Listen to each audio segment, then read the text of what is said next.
कहते हैं इस दुनिया में भूत प्रेत से भी ज्यादा डर इंसान को केवल एक चीज से लगता है, खुद से। एक ऐसा डर जो खुद की जान लेने पर ही मजबूर कर दे। तो जो आज मैं आपको कहानी बताने वाला हूँ, एक ऐसे ही इंसान की कहानी है जिसके दिमाग में डर इतना ज्यादा बढ़ गया था कि वो अब अपनी ही जान लेने पर उतारू हो गया था। विनीत 9 to 5 कॉर्पोरेट जॉब करने वाला एक आम सा लड़का। वो दिल्ली में रहता है और दिल्ली में जिस फ्लैट में वो रहता है वहां पे कुछ रेनोवेशन का काम होता है, तो उसे वहां से शिफ्ट होना पड़ता है। अब उस जगह से निकलकर विनीत दूसरी बिल्डिंग में शिफ्ट होता है और जिस बिल्डिंग में वो शिफ्ट होता है उस बिल्डिंग का नाम होता है सिद्धार्थ हाउसेस। सिद्धार्थ हाउसेस में वो रूम नंबर 406 में रहता था, फ्लैट नंबर 406 में रहता था। अब स्टार्टिंग के कुछ दिन तो काफी सही थे, 7-8 दिन कोई भी परेशानी नहीं थी। पर एक सुबह जब वो अपने काम के लिए निकल रहा था, तो जब वो लिफ्ट में था तो उसके बगल में एक आदमी था जो उस बिल्डिंग में पहले से रहता था। अब विनीत और उस आदमी में थोड़ा बातचीत हुई।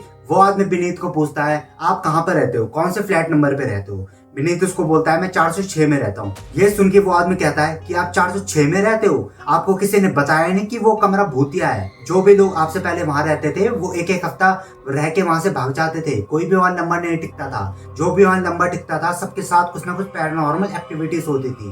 भाई आप भी वहां से भाग जाओ, वो रूम अच्छा नहीं है। विनीत उस आदमी से पूछता है, ऐसा भी क्या भयानक उस फ्लैट में हुआ है जो आप मुझे ये कह रहे हो। तब वो आदमी विनीत को बताता है कि आज से 2 साल पहले उस फ्लैट में कपल्स रहते थे, दानिश और साजिया। साजिया जो थी अपने पति दानिश से बहुत ज्यादा प्यार करती थी, पर दानिश उससे जरा भी प्यार नहीं करता था। साजिया उससे प्यार एक्सपेक्ट करती थी, जो प्यार उसे कभी नहीं मिला।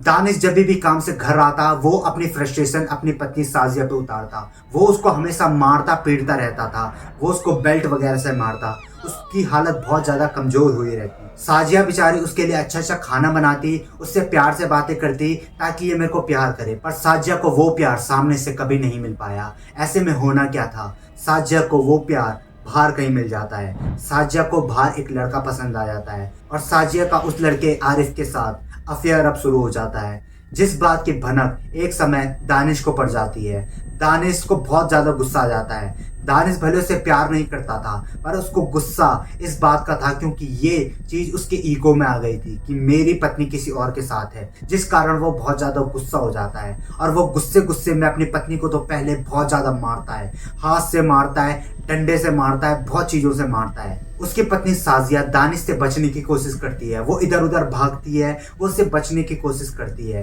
पर दानिश खूंखार आदमी उसको मारता ही रहता है। साजिया गुस्से में दानिश को कहती है कि तुमने तो मुझे कभी प्यार नहीं किया, लेकिन जब मुझे बाहर कहीं प्यार मिला तो तुम्हें इस चीज से भी तकलीफ है, तुम मुझे मार रहे हो। और ये सुन के दानिश को और ज्यादा गुस्सा आ जाता है। वो गुस्से में अपनी पत्नी के ऊपर मिट्टी का तेल छिड़कता है और साजिया को आग से जला देता है। साजिया जलते जलते तड़प के एक ही चीज कहती है कि तूने मेरे साथ बहुत बुरा किया, तूने तो मुझे कभी प्यार नहीं किया, पर जब मुझे प्यार मिला तो तूने मेरे साथ ये किया। अब मैं तेरे को नहीं छोड़ूंगी, आने वाले समय में तू बहुत भुगतेगा, अब देखते रहना मैं तेरे साथ करती क्या हूँ। ये दानिश को साजिया का शराब था। इसके बाद दानिश भी खुश नहीं रह पाया और इसके बाद दानिश को जेल हो गई। और जेल जाने के बाद भी ये सुनने में आया कि दानिश कभी भी खुश नहीं रह पाया। उसको रात को भयानक सपने आते थे।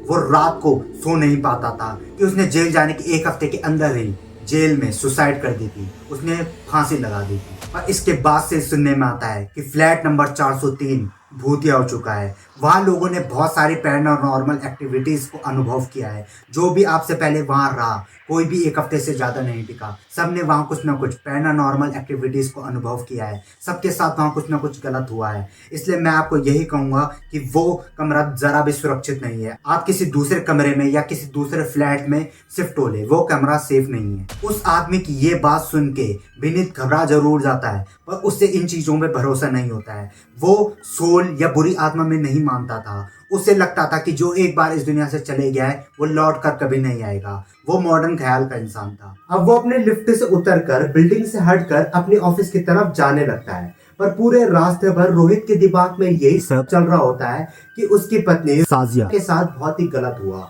जो भी उसके साथ हुआ ये होना नहीं चाहिए था। विनीत ये सब सुन के अब अपने ऑफिस पहुंचता है, पर उसने ऑफिस में पूरे दिन बस यही सोचा, उसका दिमाग बस इन्हीं चीजों पे रहा कि उस साजिया के साथ बहुत ज्यादा गलत हुआ है। उसने बस प्यार ही तो किया था, उसमें उसकी क्या गलती थी जब उसे अपने पति से प्यार नहीं मिल रहा था। विनीत साजिया से बहुत ज्यादा हमदर्दी खाता है, उसको साजिया के लिए बहुत ज्यादा बुरा लगने लगता है। वो उस पूरे दिन साजिया के बारे में सोचता रहता है कि साजिया के साथ बहुत ज्यादा गलत हुआ, उसके साथ अन्याय हुआ। पर इस दिन के बाद से विनीत के साथ कुछ ऐसा होने वाला था कि उसकी आगे की पूरी जिंदगी ही तबाह होने वाली थी। तो इसके ही बाद से विनीत के साथ कुछ ऐसी पैरानॉर्मल एक्टिविटी शुरू हो गई थी, जिसके बाद वो हर रात को सोता और अगले दिन जब खड़े उठता तो वो जो उस कमरे में देखता तो उसको देख के उसकी रूह कांप जाती। हर दिन जब वो सोने के बाद अपनी नींद से उठने लगा तो उससे अपने कमरे में सब चीज बिखरा नजर आता। जो उसकी कबर्ड थी वो नीचे गिरी दिखती, अपने कपड़े इधर उधर दिखते, उसके किचन के बर्तन पूरे कमरे में फैले रहते।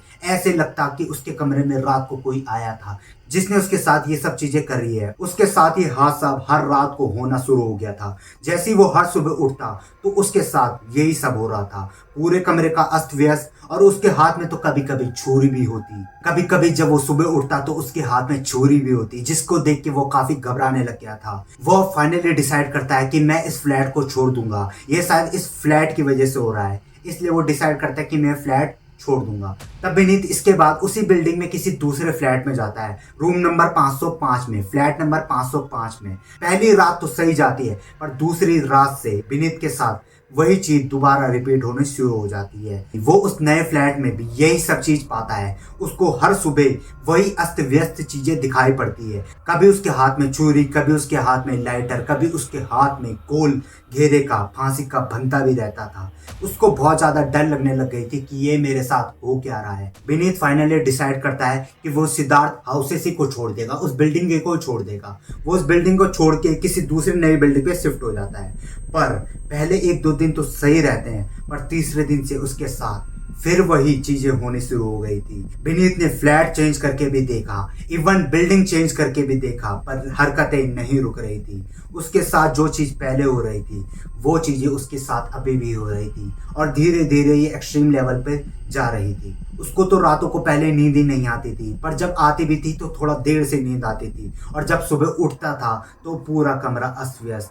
उसकी रात को नींद इतनी गहरी हो जाती थी कि उसको कुछ भी पता नहीं चलता कि रात को उसके साथ असल में ये हुआ क्या है। ये चीजें उसको अंदर ही अंदर इतना खा रही थी कि वो बहुत ज्यादा बीमार हो जाता है। उसके दोस्त लोग भी बोलते हैं कि ये तुझे हो क्या गया है। वो किसी को भी बताता, कोई भी उसकी बातों पर ट्रस्ट नहीं करता। वो इसके बाद बाबा लोगों के पास भी जाता है, तांत्रिक वगैरह के पास भी जाता है, अपने घर में पूजा पाठ कराता है शांति के लिए। पर एक दो दिन फर्क पड़ता है, उसके बाद फिर से ये चीजें रिपीट हो जाती है। उसे लगने लग जाता है कि जो पहले वहां कपल्स रहते थे वो उसे मारना चाहते हैं। जो साजिया थी वो शायद उसे अपने साथ ले जाना चाहती है। उसको पूरी तरीके से यकीन हो गया था कि मैं मरने वाला हूँ, मैं ज्यादा दिन का मेहमान नहीं हूँ। उसका जो बेस्ट फ्रेंड था अमित, वो बोलता है कि तू टेंशन मत ले, तू बाबाओं के चक्कर में मत पड़, जो तूने करना था तूने कर लिया, अब मैं तेरा इलाज करूंगा, मैं तेरे को एक साइकेट्रिस्ट के पास ले जाऊंगा, एक डॉक्टर के पास ले जाऊंगा, वो तेरी बीमारी को जानेगा कि तेरे साथ असल में हुआ क्या है। तब उसका दोस्त अमित विनीत को एक साइकेट्रिस्ट के पास ले जाता है। अब विनीत साइकेट्रिस्ट को सारी बातें बताता है, शुरू से जो भी उसके साथ हुआ है, स्टोरी से जो भी उसके साथ हुआ है। उसकी पूरी बात सुनने के बाद साइकेट्रिस्ट विनीत को कहता है कि जो वो कपल जो वहां पहले रहते थे, दानिश और साजिया, साजिया को वो बहुत मारता था, साजिया पे वो बहुत ज्यादा अत्याचार करता था। पर जिस रात उसने साजिया को मारा उससे पहले साजिया ने दानिश से बचने के लिए उस पर बहुत सारे ऑब्स्टिकल्स फेंके, उस पर कबर्ड फेंका, उस पर किताबें फेंकी, उस पर किचन के सामान फेंके। दानिश को चक्कू से डराया, उसे छुरी से डराया, कभी अपना हाथ भी काटा कि मैं अपने को मार दूंगी। उसको मतलब बहुत ज्यादा डराने की कोशिश करी कि मुझे छोड़ दे नहीं तो मैं तुझे मार दूंगी। साइकेट्रिस्ट विनीत को कहता है कि जो तुमने स्टोरी सुनी ना वो तुम्हारे दिमाग में इतनी ज्यादा घर कर गई, इतनी ज्यादा उसका असर तुम्हारे दिमाग में पड़ गया है, जिस चीज की वजह से तुम्हारे मन में साजिया के लिए एक हमदर्दी पैदा हो गई है, उसके लिए एक हमदर्दी फील हो रही है तुम्हें। और ये स्टोरी आपके दिमाग में इतनी ज्यादा घर कर गई है कि आप अपने आप को कभी कभी साजिया समझने लगते हो, जिसको आप भूत प्रेत समझ रहे हो। असल में वो भूत प्रेत नहीं बल्कि वो खुद आप हो। आप रात को खुद उठते हो और ये सब चीजें खुद करते हो। आपको हर रात ऐसा लगता है कि मैं साजिया हूँ और मैं अपने आप को अपने पति से बचा रही हूँ। आप अपने पति दानिश की तरफ कुछ ऑब्स्टिकल फेंकते हो, किचन के सामान फेंकते हो, बुक्स वगैरह फेंकते हो, जैसे कि उस रात साजिया ने फेंकी थी। आप हर रात साजिया की तरह अपने पति दानिश से बचने की कोशिश करते हो। आप हर रात कोशिश करते हो कि ये मुझे ना मारे। कई बार आप उसको चाबुक चाकू भी दिखाते हो, कई बार आप अपना हाथ भी काटते हो कि आपका पति दानिश दया करके आपको छोड़ दे, इसलिए आप बहुत चीज करते हो, अपने आप को बचाने की कोशिश करते हो। साइकियाट्रिस्ट उसे कहता है कई बार कुछ कहानी हमारे दिल दिमाग में इतना ज्यादा इफेक्ट कर जाती है, इतना ज्यादा इन्फ्लुएंस होता है उन कहानियों का हमारे दिमाग में कि हम उन कहानियों का कोई कैरेक्टर अपने आप को समझना शुरू कर देते हैं। ये कोई भूत प्रेत का चक्कर नहीं, आपके दिमाग की उपज है। आपके दिमाग ने आपकी बॉडी के अलावा एक और बॉडी को जन्म दे दिया है। आपको एक बीमारी है जो है मल्टीपल बॉडी डिसऑर्डर। इस बीमारी में इंसान अपनी आइडेंटिटी को भूलकर एक और आइडेंटिटी को जन्म दे देता है और उस नई आइडेंटिटी में उसे कुछ भी याद नहीं होता कि उसने रात को क्या किया है। साइकियाट्रिस्ट आसान शब्दों में विनीत को कहता है कि आपके अंदर एक और इंसान ने जन्म लिया है जिसके बारे में आपको जरा भी भनक नहीं रहती। वो जो कुछ भी करता है वो बस उस तक ही सीमित रहता है, आपको उसके बारे में जरा भी भनक नहीं पड़ती। ये सब सुन के विनीत साइकियाट्रिस्ट की बात को समझ तो जाता है पर उसे अभी भी यकीन नहीं होता। उसको अभी भी लगता है कि मेरे पे कोई भूत बाधा हुई है, मुझे कोई मारना चाहता है। तब साइकियाट्रिस्ट विनीत को कहता है अगर आपको मेरी बात पर यकीन नहीं है ना तो आज रात आप क्या करना, सोने से पहले अपने रूम पे कैमरे फिट कर देना, 3-4 जगह पे कैमरे फिट कर देना और सुबह देखना क्या होता है। विनीत घर जाता है और अपने कमरे के कोने कोने में बहुत सारे कैमरे फिट करता है। अब विनीत जैसे सुबह उठता है तो उसका कमरा एज यूजुअल बिखरा होता है, उसके हाथ में छुरी वगैरह भी होती है। इसके बाद विनीत कैमरा चेक करता है। अब वो कैमरे में देखता है कि वही पूरे कमरे में इधर उधर दौड़ रहा है, वो तेज तेज से इधर उधर दौड़ रहा है, वो अपनी कबर्ड को धक्का मार रहा है, वो प्लेट्स वगैरह को इधर उधर फेंक रहा है